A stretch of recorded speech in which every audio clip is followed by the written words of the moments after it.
ওই দে কি গো নিয়ে যাবে বলি আরে সবাই তুলছি সবাইকে দিচ্ছি ও চলে যায় আমি আমার বাচ্চাটাকে তুলি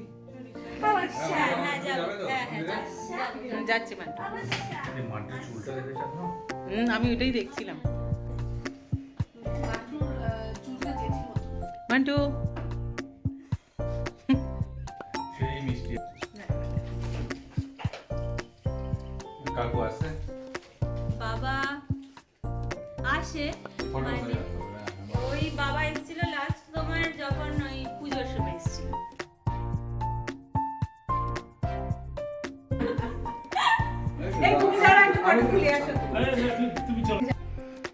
হরে কৃষ্ণ হরে কৃষ্ণ হরে কৃষ্ণ কৃষ্ণ কৃষ্ণ কৃষ্ণ হরে হরে।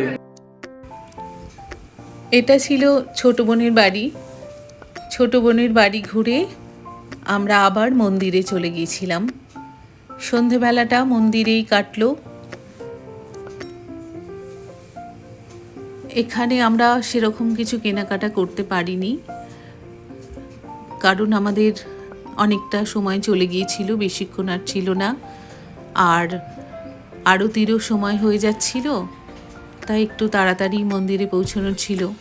চারদিকটা দুপুরবেলা রোদের জন্য তো পুরো ঘুরতে পারিনি, ওই জন্য এখন বিকেলবেলা রোদটা চলে গেছে, এবার একটু ভালো করে ঘোরা যাবে। ঘুরতে ঘুরতেই সন্ধে হয়ে এসেছিল।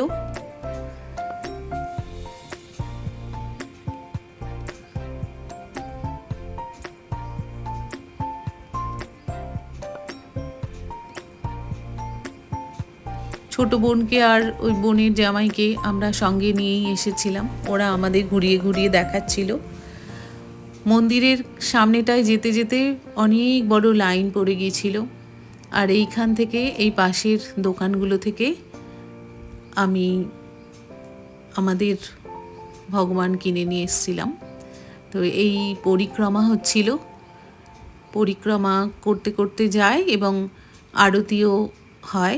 এই আরতিটাই দেখতে পেরেছিলাম আমরা, কারণ মেন মন্দিরের এত লাইন পড়ে গিয়েছিল, লাইন দিয়ে ভেতরে যাওয়া আমাদের আর হয়নি। এখানে আরতিটাও বেশ ভালো লাগছিল দেখতে। মন্দিরের ভেতরের ভগবানকে নিয়েই চারদিকে ওরা ঘুরিয়ে পরিক্রমা করায়।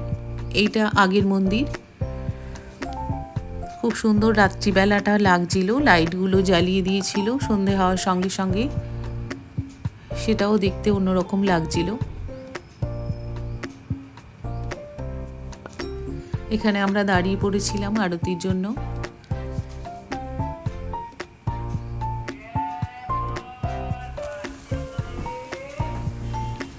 ছোট বোনের শ্বশুর শাশুড়ি আসেননি, ওনারা বাড়িতেই ছিলেন। ওনারা আমাদের খুব আদর করেছিলেন, আমাদের খুব ভালো লেগেছে ওদের বাড়ি, সাদা।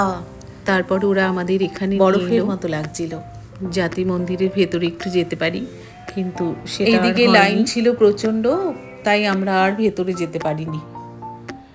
হয়ে গেল আমাদের মন্দির ঘোরা। যদি ব্লগটি ভালো লাগে, নারী তুমি দর্শভোজা চ্যানেলটা সাবস্ক্রাইব করে নেবেন ইউটিউবে।